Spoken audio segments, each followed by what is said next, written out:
Ya inicia Zona 8, Tertulias y más. El espacio de noticias y opinión para empezar el día como Dios manda. Zona 8, la experiencia informativa que realmente importa. Quedan con ustedes nuestros panelistas.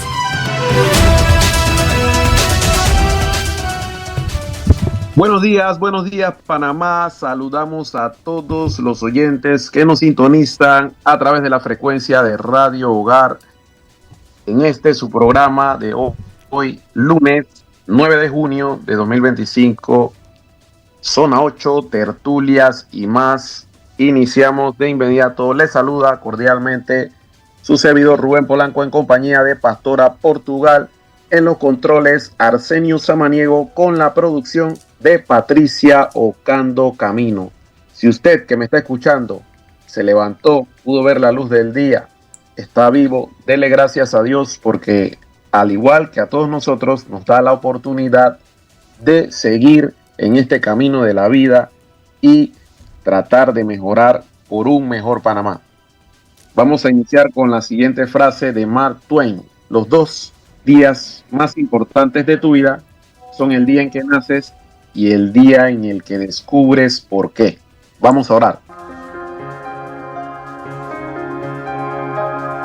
Bajo tu amparo nos acogemos, Santa Madre de Dios. No desoigas nuestras súplicas que te dirigimos en nuestras necesidades. Antes bien, líbranos de todos los peligros, Virgen gloriosa y bendita. Amén.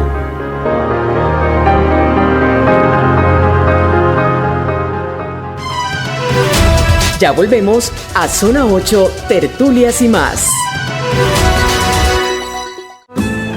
El metro que me ahorra el tranque fue posible con los aportes de tu canal. La escuela donde estudio es posible con los aportes de tu canal.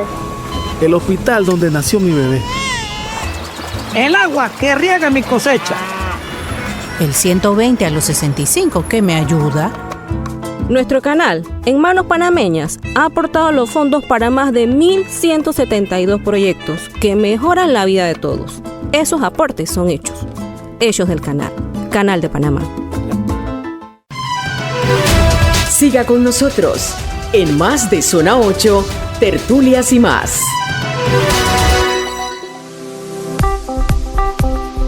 Vacantes en vivo.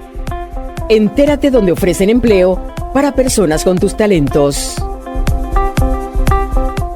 E iniciamos esta semana dándole nuevamente la cordial bienvenida, como todos los lunes, a nuestro querido licenciado Marlon del Cid, del Ministerio de Trabajo y Desarrollo Laboral, para ver qué vacantes y oportunidades nos tiene para esta semana. Licenciado, adelante, bienvenido. Compromiso con el desarrollo económico del país y el talento de los panameños, el Ministerio de Trabajo y Desarrollo Laboral, como todas las semanas, te trae sus oportunidades de empleo más destacadas de su bolsa electrónica de empleo disponible en www.empleospanama.gov.pa.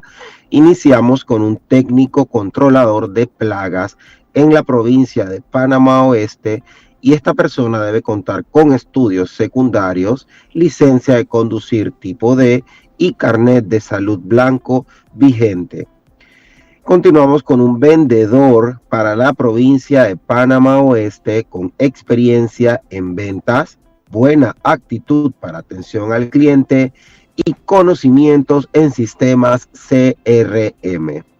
Nuestra tercera oportunidad es para un auditor interno en la provincia de Panamá, y la persona interesada debe contar con licenciatura en contabilidad y debe mantener su idoneidad vigente y debe tener conocimientos avanzados en Excel. Continuamos con un oficinista administrativo en la provincia de Panamá Oeste y debe contar con bachiller completo o cursando estudios universitarios. Nuestra quinta oportunidad es para un oficial de abordaje en la provincia de Colón. Esta persona requiere ser recién graduado en carreras relacionadas con operación marítimas portuarias, aduanas, logística o similares y debe mantener dominio del idioma inglés en un nivel intermedio avanzado. Nuestra sexta oportunidad es para un asistente contable en la provincia de Panamá Oeste, con estudios en contabilidad o finanza, dominio del ciclo contable completo. Séptima oportunidad, asistente de ventas del gobierno en la provincia de Panamá, con conocimientos relacionados en licitaciones de proyectos de Panamá y provincias. Continuamos con un asistente en informática para la provincia de Panamá, con conocimientos en sistemas operativos e informática. También están en búsqueda de un separador en la provincia de Panamá y debe contar con bachiller completo y ambos carnet de salud verde y blanco vigentes. Y culminamos esta semana con un desarrollador web en la provincia de Panamá, con conocimientos en bases de datos, relaciones y programas en lenguaje web. Puedes aplicar y conocer de otras oportunidades de empleo ingresando en este momento a www.empleospanama.gov.pa, y si no estás activo, regístrate para que participes de nuestros reclutamientos focalizados. El invitado tiene la palabra. Bien, continuamos con este su espacio Zona 8, tertulias y más. Hoy se conmemora 54 años de la desaparición física del sacerdote Héctor Gallego, y para ello nos acompañan hoy como invitadas para entrevistas las hermanas del padre Héctor Gallegos. Ellas son Edilma y Nubia Gallego. Pero antes de darle la palabra, vamos a darles a conocer una breve reseña de lo que fue la vida del padre Héctor Gallegos, que nació el 7 de enero de 1938 en un pueblo antioqueño llamado Montebello, en el municipio de Salgar, departamento de Antioquia, Colombia. Era el mayor de 11 hijos del matrimonio de Horacio Gallego y Alejandrina Herrera. Por medio de un amigo, a la edad de 27 años, se entera que en la diócesis de Veraguas solo había 9 sacerdotes para atender a 160,000 almas y que algunas parroquias no tenían sacerdotes. En 1965, en una visita del monseñor en ese entonces Marcos Gregorio Magrat a Medellín, el joven seminarista Héctor Gallego se acerca al monseñor para expresarle su deseo de tener una experiencia pastoral en la diócesis de Veraguas. Fue así como en 1967 se inicia un periodo de prueba como obispo, como seminarista en el obispado de Santiago. Tras completar ese semestre, viajó a Colombia para recibir la ordenación sacerdotal el 16 de julio de 1967 y posteriormente el 13 de agosto ofició su primera misa en la iglesia de San Francisco de la Montaña en Veraguas el 20 de agosto de ese mismo año. En el 68 fue nombrado párroco de la iglesia de San Pedro Apóstol de Santa Fe. Sus primeras acciones fue un programa de evangelización de la fe al que asistieron campesinos. También su idea fundamental fue la eliminación de la explotación por parte de los comerciantes inescrupulosos de la región que se aprovechaban de la ignorancia de la población. Fue así como Gallego formó a los líderes comunales de las primeras comunidades de base. En 1968 trabajó en la organización de la cooperativa La Esperanza de los Campesinos de Santa Fe, pero fue precisamente la cooperativa motivo de choque con los comerciantes, pues rompía el control económico de la región. A principios del 71 el padre Gallegos pasó vacaciones en su ciudad natal y pronto se corrió la voz de que no podía volver a su parroquia. El obispo Martín Legarra arregló este asunto con el entonces general Omar Torrijos, emparentado con algunos terratenientes de Santa Fe. El padre Héctor Gallegos pudo así regresar a atender a su parroquia. Sin embargo, el 22 de mayo le prendieron fuego a su choza, pero pudo escapar. El 9 de junio del 71, mientras dormía en la casa de un amigo, se presentaron 3 hombres en un jeep, sacaron al sacerdote, lo golpearon y secuestraron. Desde ese día no se tienen noticias de él. Para hablarnos un poco del legado y de la vida del padre Héctor Gallego, muy recordado aquí en Panamá, aunque hayan pasado ya 54 años de su desaparición física, nos acompañan sus hermanas Edilma y Nubia Gallego, a quien le damos la más cordial bienvenida. Bueno, Edilma ya está conectada, esperemos que Nubia se pueda conectar prontamente. para que Edilma inicialmente nos pueda hablar cómo era en vida personalmente Héctor Gallegos y esa vocación de servicio, cómo era como persona, como familiar, usted que pudo tratarlo como hermano suyo. Le escuchamos. Buenos días, muchas gracias por la invitación. Bueno, mi hermana se fue para la peregrinación. Ella quería estar en la peregrinación que empieza aquí en Santa Fe a las 8 de la mañana, así que ella no puede estar conectada porque no tiene internet. Como sabrán, ella vino de Colombia esta semana para participar en el aniversario 24 y está en la peregrinación. Ya están por estar en la peregrinación. Yo hago enseguida, que también quiero compartir con los vecinos.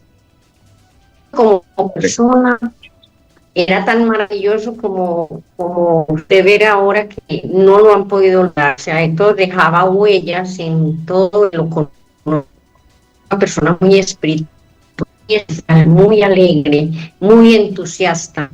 Y bueno, por esa forma de ser y esos dones que Dios le dio, logró prácticamente no ser olvidado por los que lo conocieron, y aún a los 54 años lo siguen recordando, le siguen haciendo homenaje.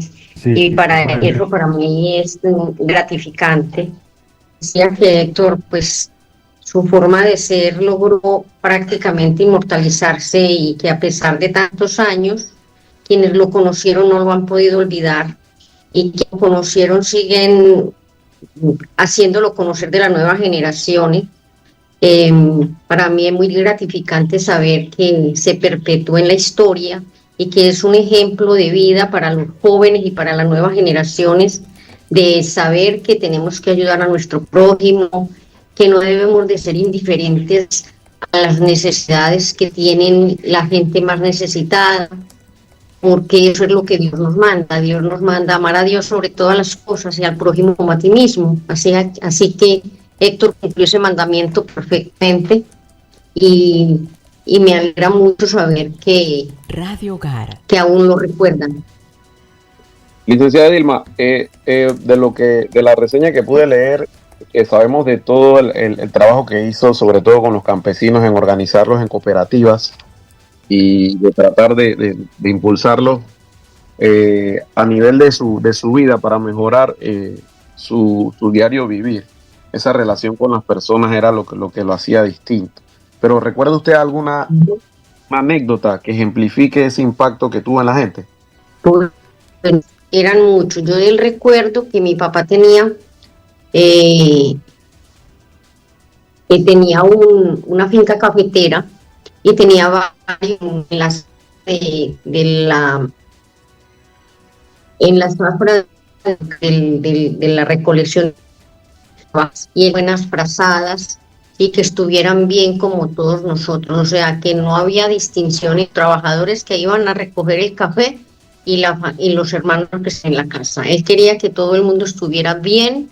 Él era muy, muy sensible a las necesidades de la gente. Desde niño se le vio eso.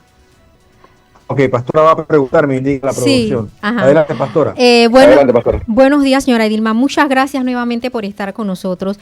Señora Edilma, quería preguntarle hasta si usted tendría pues algún conocimiento de hasta qué punto su hermano Héctor era consciente de los riesgos que corría por su manera de actuar en apoyo con las clases desfavorecidas, por decirlo así. Bueno, yo creo que él era consciente de que su vida corría peligro cuando dijo la frase: si desaparezco no me busquen, sigan la lucha. Así que creo que él estaba consciente de lo que le podía suceder al estar en una clase, con una clase desfavorecida y enfrentándose a una clase favorecida y explotadora, que le interesaba que los campesinos estuvieran bajo su yugo, bajo su dominio.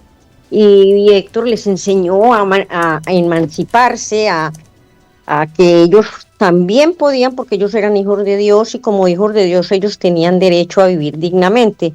Yo creo que él estaba consciente y él sabía lo que le podía pasar, porque él siempre lo dijo, y se lo dijo a la señora Juana, que fue la señora que le iban a quitar el rancho.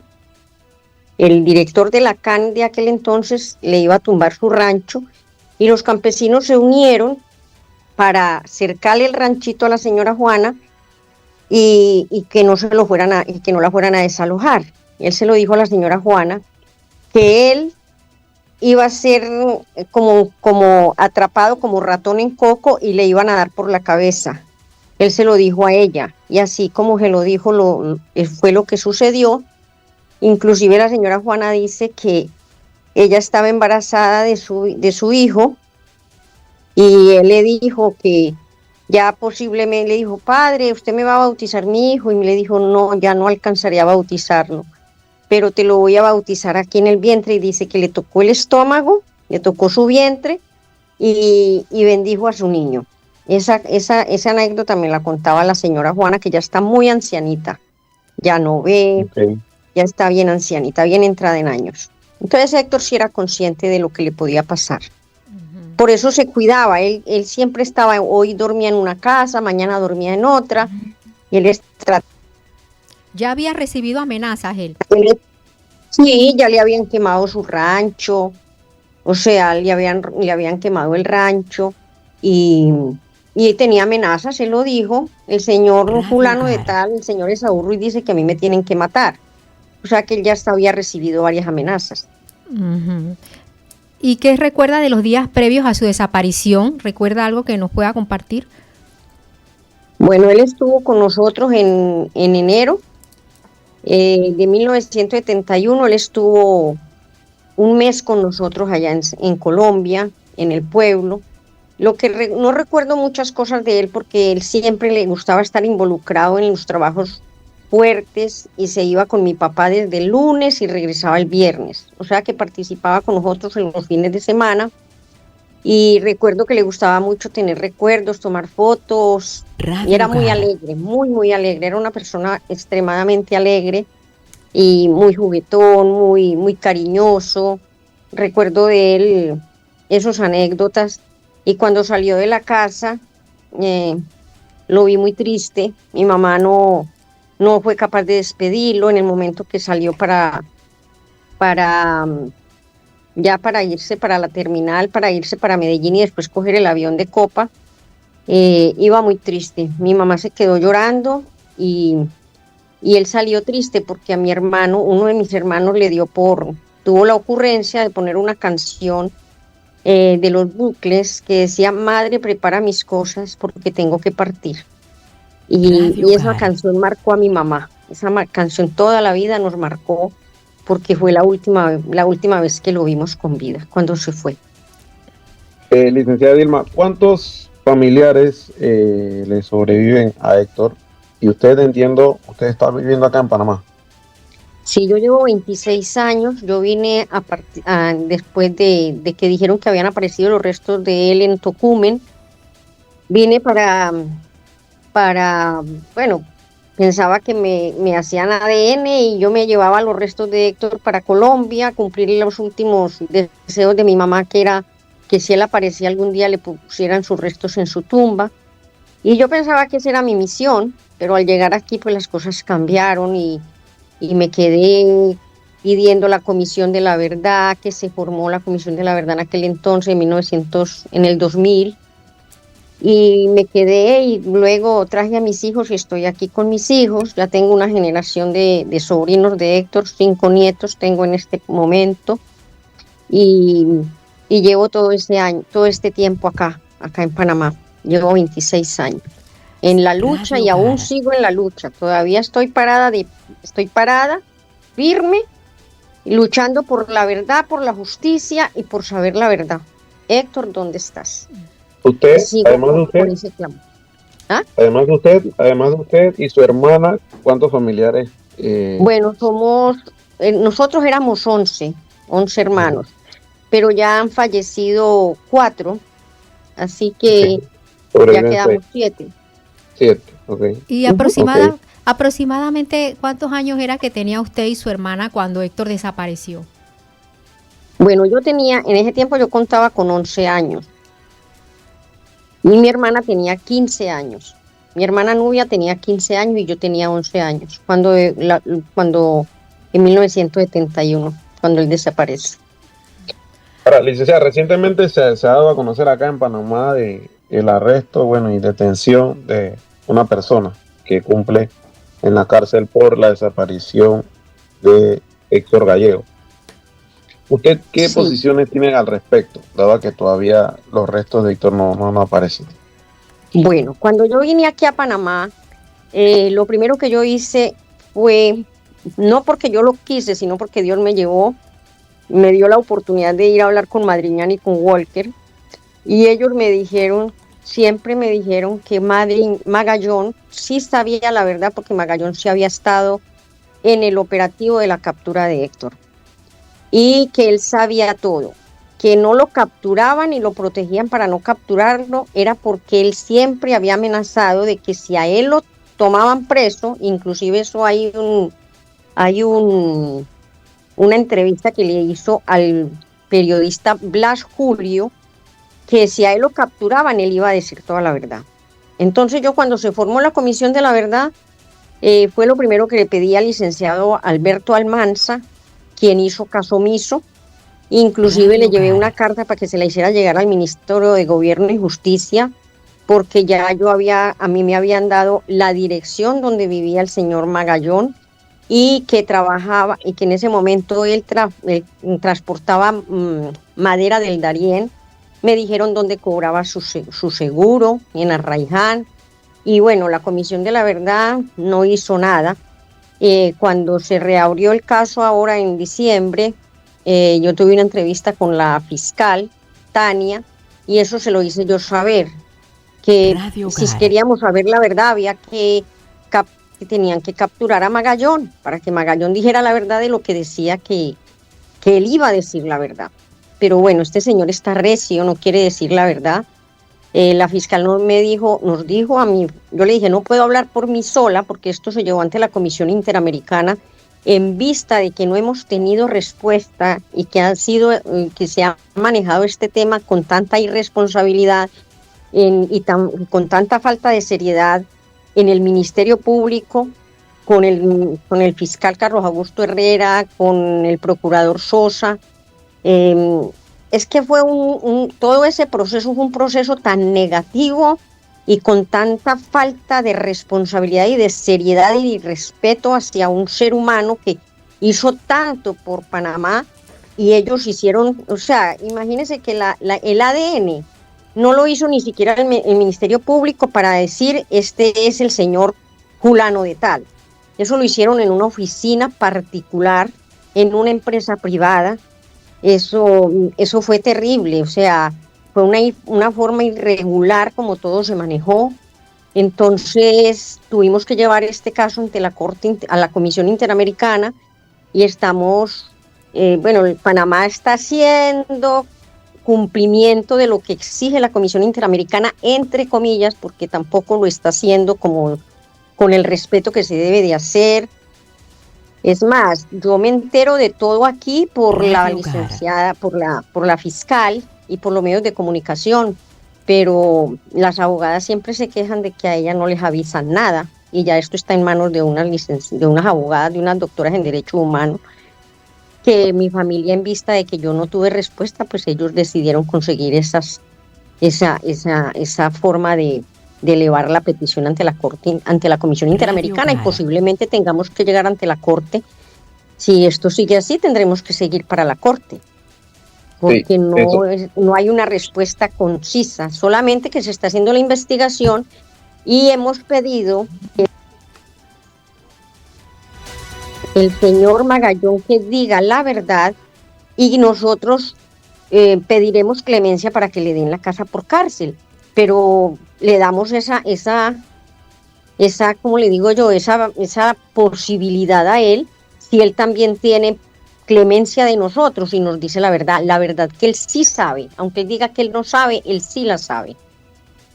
Ahora, ustedes ya no están pidiendo que haya personas detenidas, arrestadas, cumpliendo condena. Ustedes quieren saber la verdad y que digan dónde están los restos de Héctor. Básicamente Exactamente. Yo tuve la oportunidad de hablar con Noriega, Noriega me dijo que ese que habían encontrado en Motorpool, ese era él.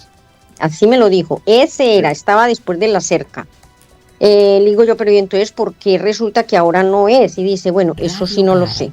Pero eso sí me lo hizo saber a mí Madriñán. Madriñán me dijo, a mí me capturaron porque yo supuestamente había enterrado a Héctor, al padre Héctor, en Cañaza de Veraguas, en el INA.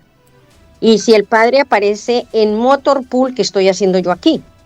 Así que eso no va a convenir que aparezca y lo van a desaparecer nuevamente. Eso me lo dijo a mí, palabras directas de Madriñán.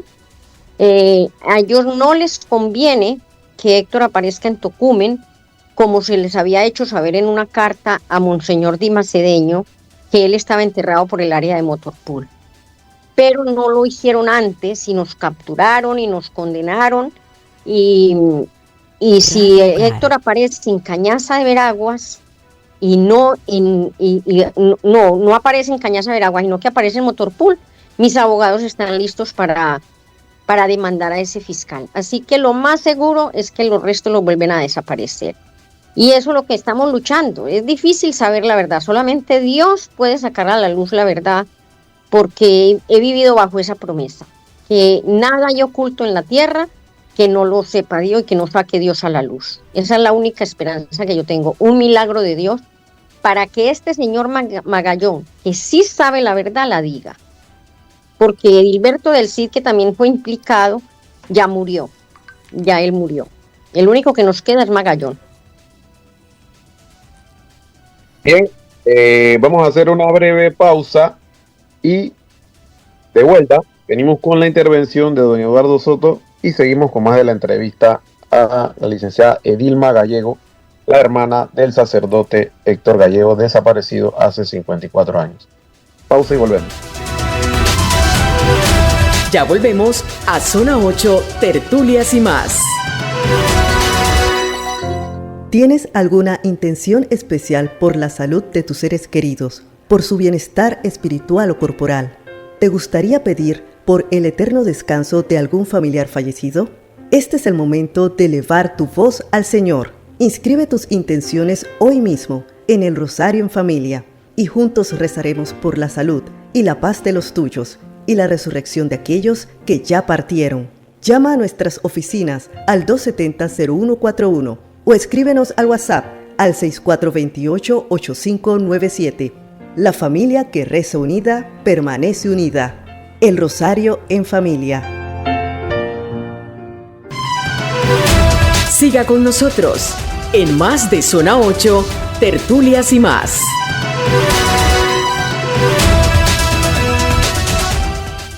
Bien, continuamos con más de la entrevista a la licenciada Edilma Gallego. Ella es la hermana del sacerdote Héctor Gallegos, que a propósito hoy, hace 54 años, se dio a conocer su desaparición física en Santa Fe de Veraguas. Recordamos a los oyentes que pueden sintonizarnos, pueden hacer sus preguntas, comentarios de manera respetuosa a la línea de WhatsApp 6392-8204, 6392-8204, nuestra línea de WhatsApp en su programa Zona 8, Tertulias y más. Continuamos y tenemos la intervención de Eduardo Soto, que nos acompaña vía Zoom desde Italia.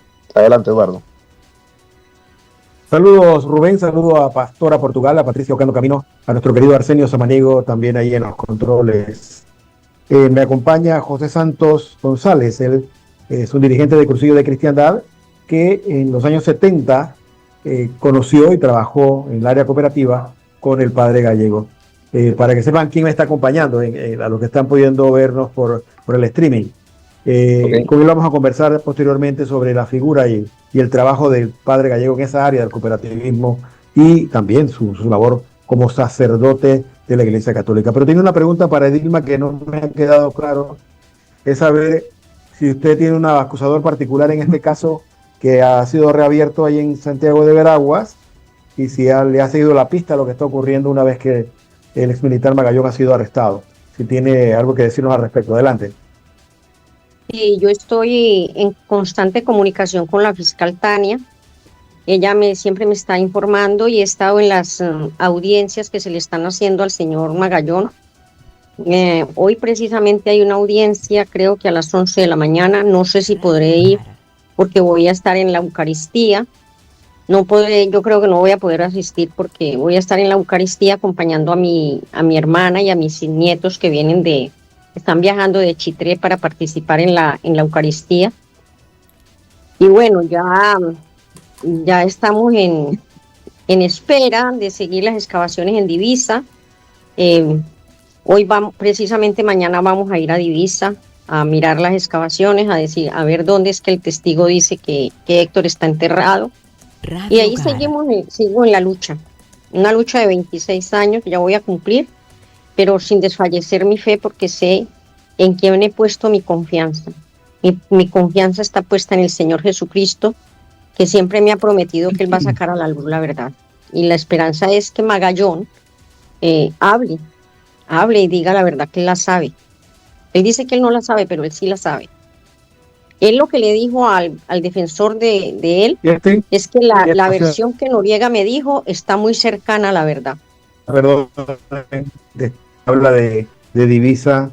Sí tiene la información que le ha llegado de esta posibilidad del cuerpo de Héctor Gallego en Divisa. ¿Es por parte del señor Magallón o hay una tercera persona que ha dado a conocer esta información? No, esa información la tenemos hace mucho tiempo.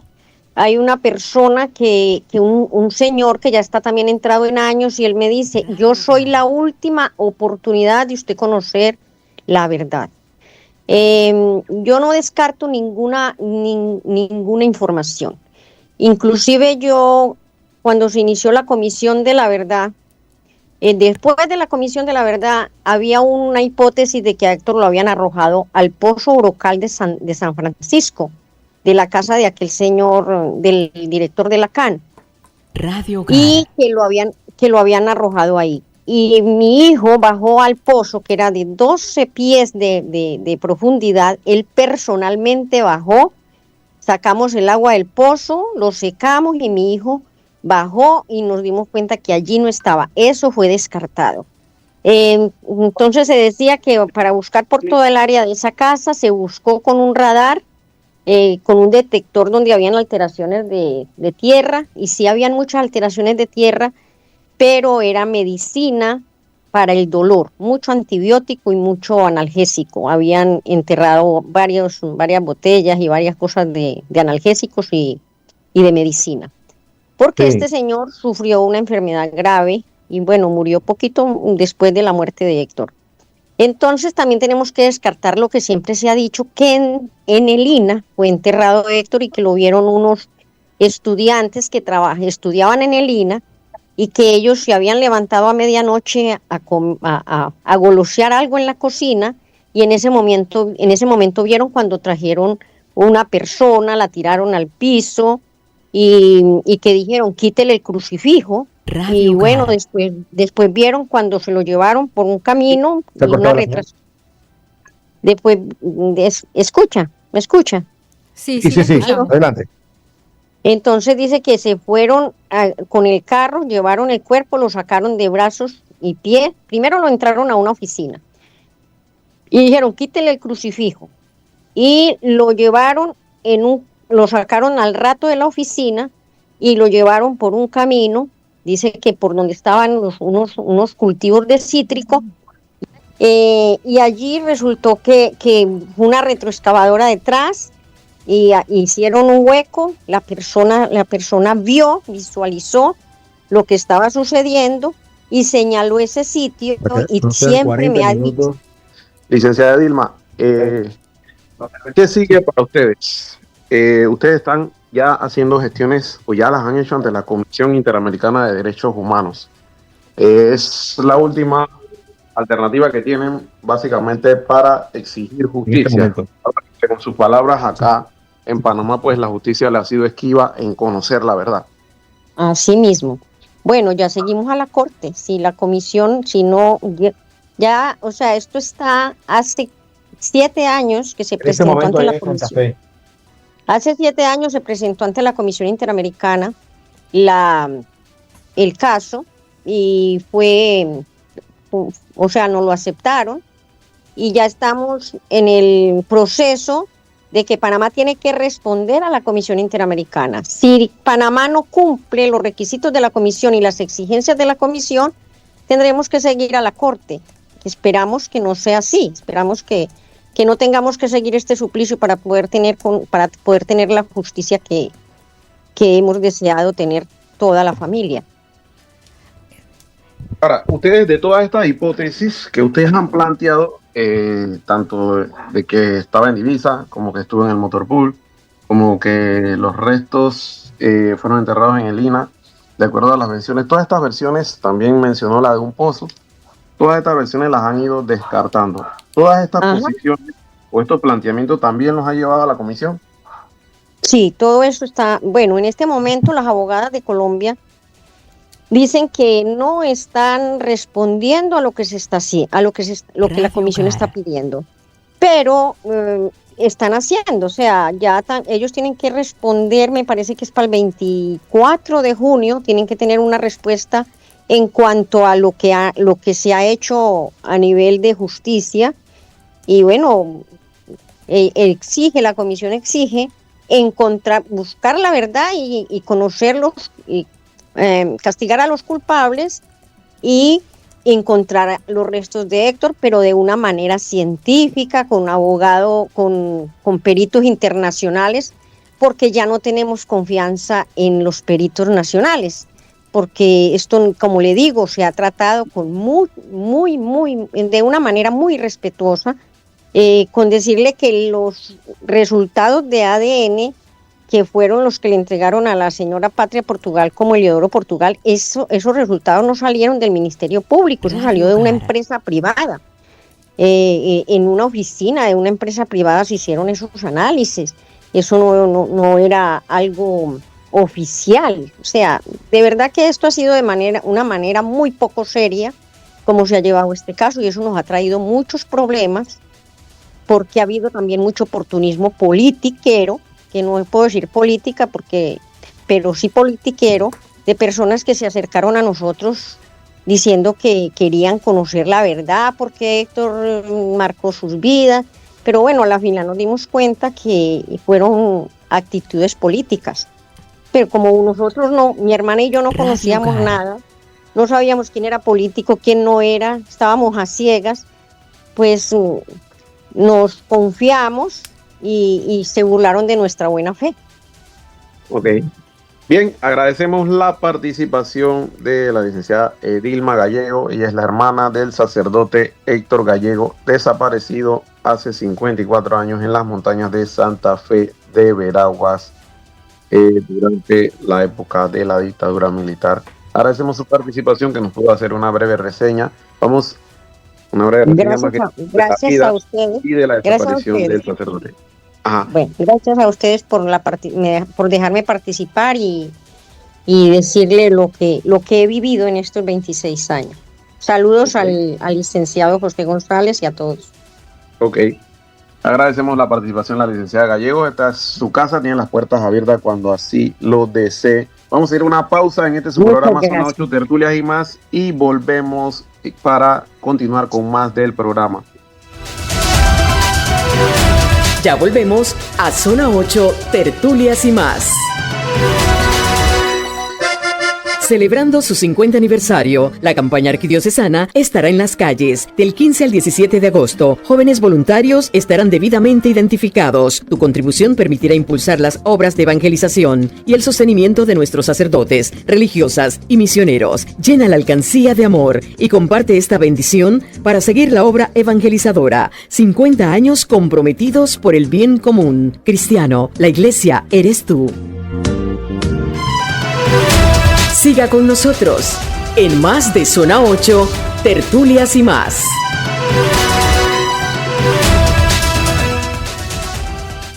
Estamos de vuelta con su programa Zona 8, Tertulias y más. Vamos a darle el pase a Eduardo Soto, que nos acompaña desde Italia, en donde tiene una entrevista con el licenciado José Santos González. José Santos González, que también conoció en vida y trabajó con el sacerdote Héctor Gallego. Adelante, Eduardo. Gracias, Rubén. Que efectivamente nos encontramos en la ciudad de Asís. Acabamos de terminar acá una larga caminata, una larga peregrinación en torno a los santuarios que aquí se encuentran. A Santa Clara, una que conoció de cerca a el sacerdote Héctor Gallego, José Santos.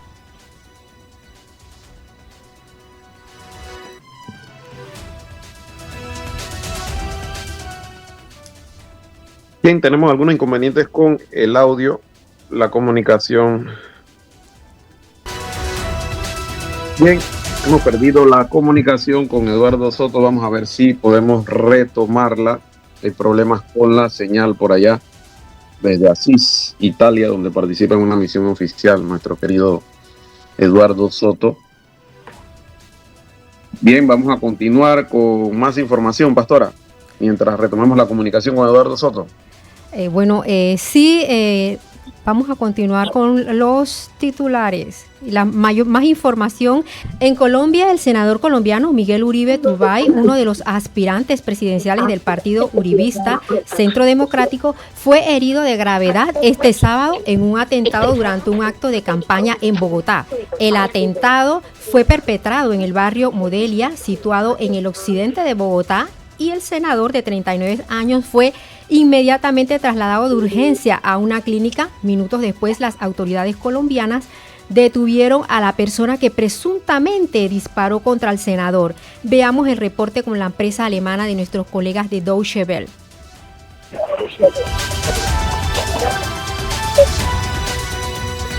En Colombia, el precandidato presidencial Miguel Uribe Turbay fue víctima de un atentado.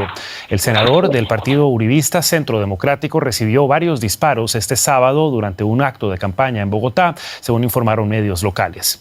El atentado ocurrió en el occidente de la capital colombiana. Uribe Turbay, de 39 años, fue trasladado de urgencia a una clínica. El presunto autor de los disparos fue detenido, según informaron las autoridades. El partido Centro Democrático condenó el atentado, al que calificó de, citamos, acto de violencia inaceptable. Y la canciller colombiana, Laura Sarabia, fue una de las primeras funcionarias del gobierno en repudiar el ataque. Dijo que la violencia no puede ser el camino. Establecemos contacto con la ciudad de Bogotá. Allí se encuentra la periodista Diana Jayón, siguiendo el minuto a minuto de esta noticia de última hora. Diana, muy buenas noches para vos. Gracias por estar con nosotros. ¿Qué se sabe sobre el estado de salud de Uribe y sobre el responsable de este incidente? Javier, como tú bien lo decías al inicio de esta conexión, lo que se sabe después de este atentado que ha tenido lugar en el occidente de la capital colombiana es que fue trasladado a un centro médico de mediana calidad cerca a donde tuvo lugar este atentado. En el barrio Modelia, para ser más exacto, se encuentra en este momento. Testigos de lo ocurrido aseguran que a Miguel Uribe se le propinaron varios disparos de bala. Sin embargo, el que más preocupa es el que algunas imágenes incluso muestran y impactó contra su cabeza.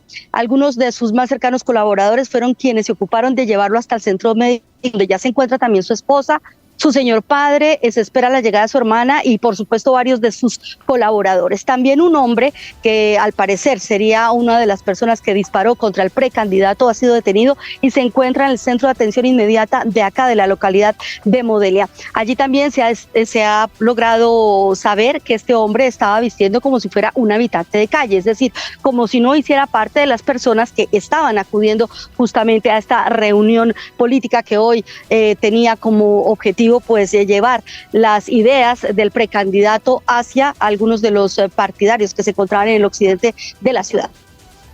Por supuesto, tenemos que ocuparnos en este caso de la víctima. Diana, quizá para nuestra audiencia que no está familiarizada con la realidad política de Colombia, ¿quién es Miguel Uribe y cómo se enmarca este incidente en la crispada situación política que vive el país? Sí, te comento. Miguel Uribe Turbay es hijo de Diana Turbay, una gran periodista de Colombia que en 1991 perdió la vida luego de que Pablo Escobar llevara a cabo un secuestro masivo de varios periodistas, donde ella era la figura o la periodista más sobresaliente de este grupo de 15 comunicadores que fueron secuestrados por el cartel de Medellín y que fue justamente asesinada en medio de una operación de rescate. Después de esto, pues su familia desafortunadamente siempre ha cargado como con con este velo de la violencia, y Miguel Uribe desde muy joven decidió luchar justamente por la justicia, por las familias que al igual que la suya pues han tratado o han sido víctimas de las violencias y las injusticias que han ocurrido acá en Colombia. Así que hace aproximadamente unos 10 años entró en el centro de la política nacional, siendo senador, siendo concejal, y ahora pues su idea es llegar a la presidencia. Tiene 39 años, está casado, tiene un hijo con su actual esposa y... Muy bien, este era el reporte de lo sucedido en Colombia. El fin de semana retomamos la comunicación con Eduardo Soto y la entrevista con José Santos González. Para que no dé su impresión del hombre Héctor Gallego, también sacerdote de la Iglesia Católica. Bueno, pues que conocí a Héctor Gallego siendo diácono en el verano del 68, y luego nos reencontramos en Santa Fe, ya siendo el sacerdote, en junio de 1970. Siendo yo un joven de 21 años, de una vez tuvimos una buena química, porque yo venía de ser también dirigente estudiantil, y eso pues nos llevó, como trabajaba en la oficina de Centro de Estudio y Promoción Social Radio Hogar, al C por Monseñor cuando fue obispo en Veragua, Santiago. Entonces comenzamos a trabajar, él trabajaba claramente en lo que era la evangelización.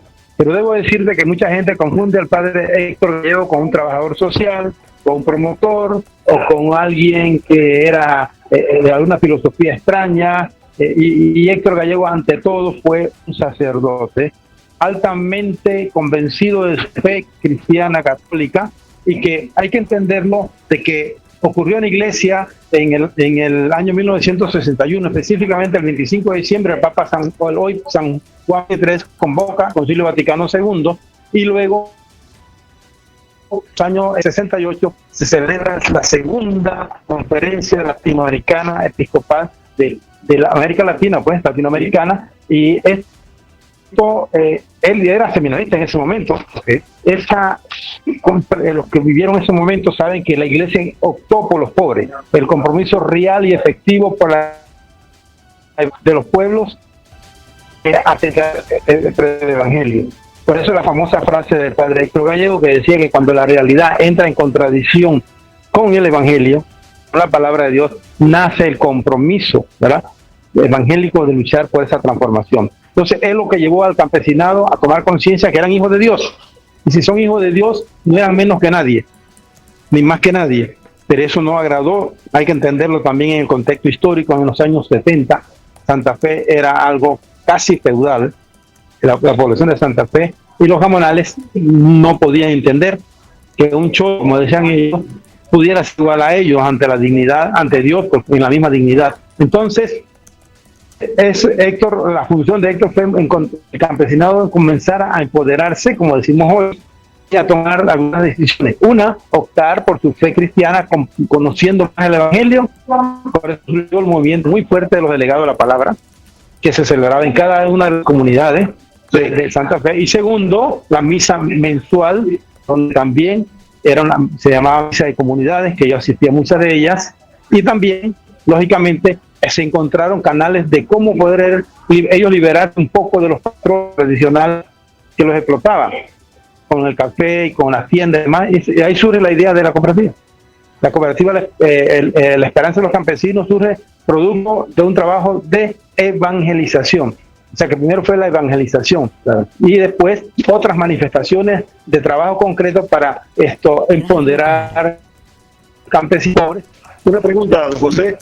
Una vez desaparece Héctor, al día siguiente, las 24 horas después, y a partir de ahí, las siguientes días y semanas, ¿cómo fue? ¿Cuál fue el impacto en la comunidad y en la iglesia santiagueña? Bueno, fue algo que realmente hoy que cumplimos 54 años de esa desaparición, fue algo que nos dejó primero un shock.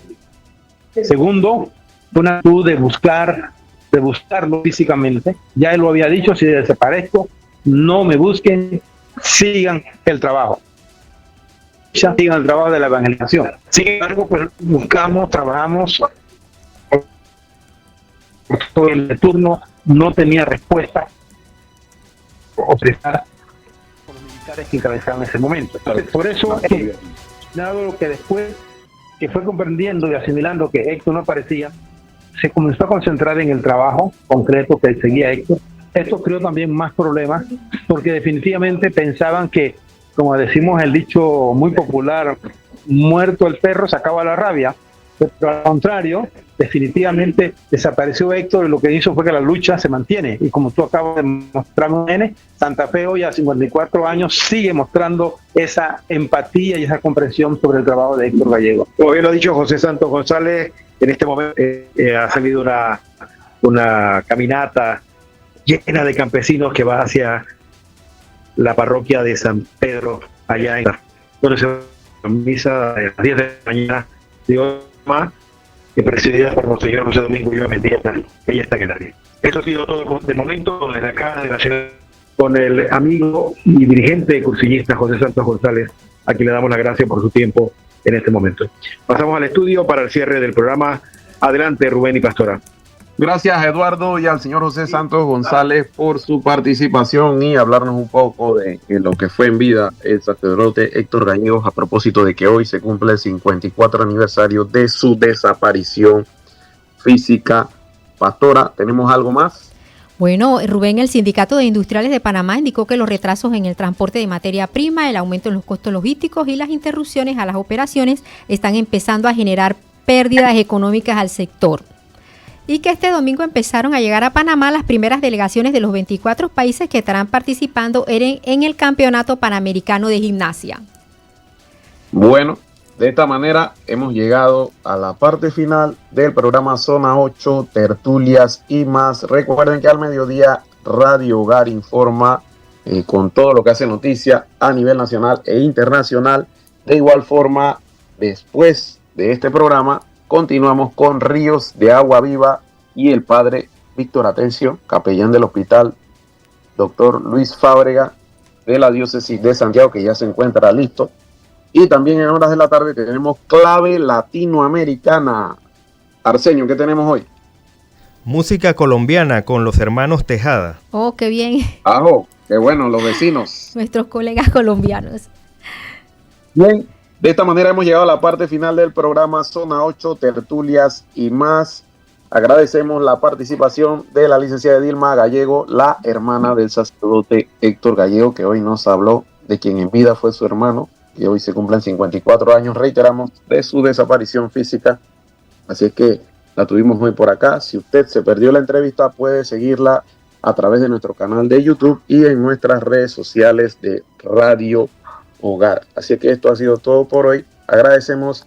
Este es su servidor Rubén Polanco, se despide en compañía de Pastora Portugal, en los controles Arsenio Samaniego y en la producción Patricia Ocando Camino, al igual que también la participación de mi estimado Eduardo Soto, que se encuentra en misión oficial desde Italia y hizo el esfuerzo por hacer la conexión, también se lo agradecemos.